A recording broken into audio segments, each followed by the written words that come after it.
hello people, and what's up everybody? Like, here is another good afternoon. I was seated and thought about so many things. There are things that have failed, there are things that have succeeded, there are things that I have planned and have not yet started.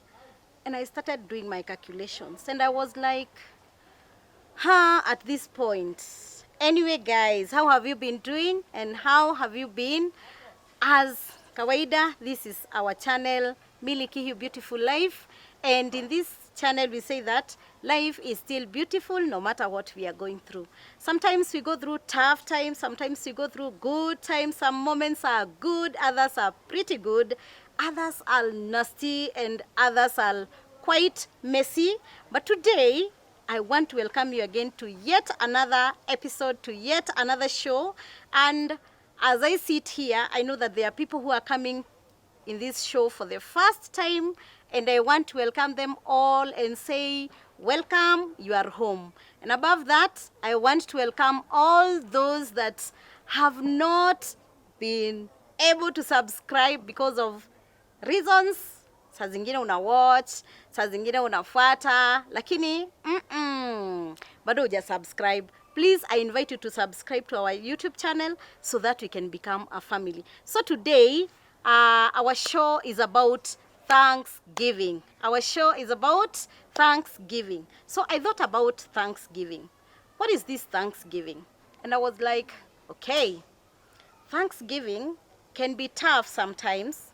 We may not be able to give thanks, but I want to welcome you to this show so that you can know that at the moment, whatever you're going through, you should learn that Thanksgiving is key. We should learn to give thanks in all circumstances. For instance, we sometimes may go through so hard times and we are not able to see any reason to give thanks. So we know that all things work together for good for those who love the Lord. And in all situations, we must learn to give thanks, because in good situations, He's there with us. In bad situations, He has been there with us. And He says that He has good plans for us. In the book of Jeremiah, chapter 29, verse 11, He says, I have and I know the plans that I have for you. Plans to prosper you, plans to give you a future, and not just a future, but a future that you hope for. He also says that Him who is God knows that there is a time for everything. And in the right time, according to the book of Isaiah 60 verse 22, in the right time, He is going to make everything beautiful. And He's going to fulfill all the desires that we have asked from Him. And so, for all the thoughts that we have cannot compare the thoughts of God. For all the ways that we have, we cannot compare the ways of God, because as far as the skies are high from the earth, the same way are His thoughts from our thoughts. And therefore, let us always learn to rely on the thoughts of God. Let us always learn to rely on the ways of God, because those are the only best ways that we can follow. Today I went out. Actually, leo sijaenda job because I felt like I was so tired, and I felt I should take my children out. And as I have always told you, life is still beautiful and life is for the living.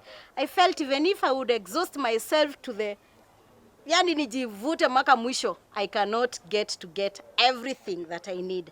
But I saw it fit to go and have some good time with my children, some good time with my family. They have always cried when I'm going out. They have always said, oh my, Mom, you're going again. Mom, we are on holiday. Mom, kwa nini unatuacha? Tuende na wewe kwa job yako. But I've always told them that a day is coming, we'll go to rest. But today is the day that I thought that we should go and have some fun. And so as I was seated watching them play and watching them have fun, I thought that we should have a reason to give thanks to God all the time, because He has given us this life. He has given us, even if, okay, sometimes unaweza jipata kwamba there are things that you have not accomplished. Then as I was seated, pia nikapata, as I was going through my WhatsApp, as I was going through my social media, nimepata several news about some of my friends. Nikapata kuna beshte yangu mmoja, she lost her son, and I was like, really? will she have a reason to thank God? Will she have a reason to give thanks at this moment? But I saw that everything that happens for the good for those who love the Lord. So long as we love God, then we can be sure that He has the best plans for us. In times of sorrow, in times of pain, in times of loss, in times of messy situations, in times of things that happen to our lives and we are like, mimi hata akina feel like sitaki hata kuangalia hiyo issue vile imeenda, siwezi hata taka mtu ajue vile kume happen. So in such situations, always let us learn to give thanks to God. And we know that whenever we trust in God, He has said that those who trust in Him, they will go through fire, but it shall not burn them.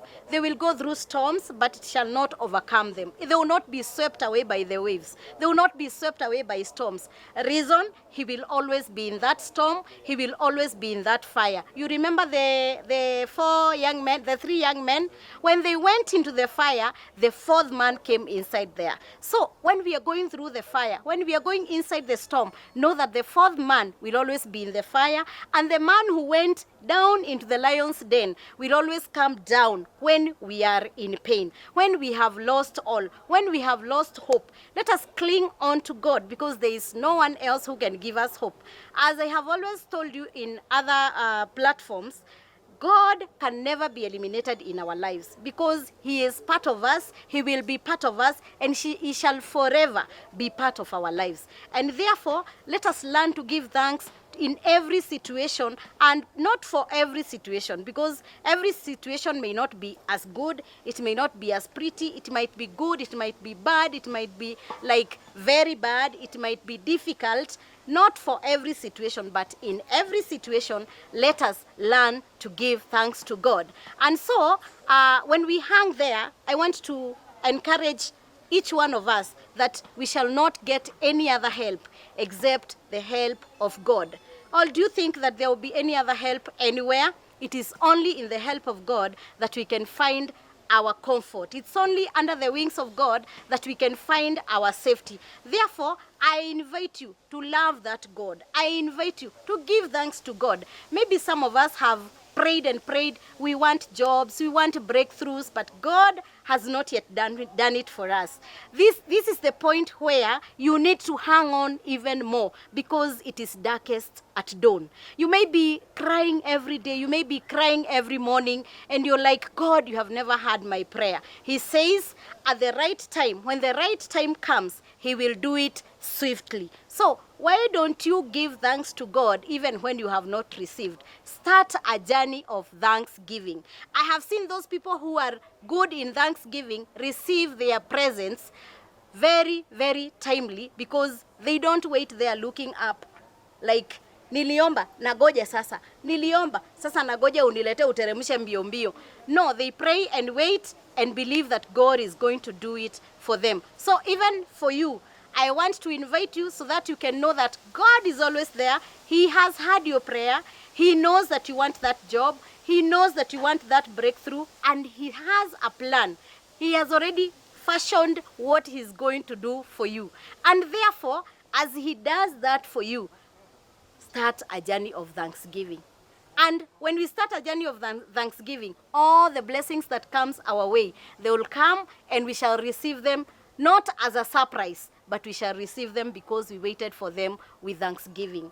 And until next time, I want to say that I know that you'll be watching this. I know that you'll be viewing this. I know that you'll be following us. I know you'll subscribe, because life is still beautiful no matter what we are going through. It might be tough, it might be hard, it might be difficult, it might be a moment that you don't want even to remember, but in as much as we face any situation, life is still beautiful no matter what we are going through.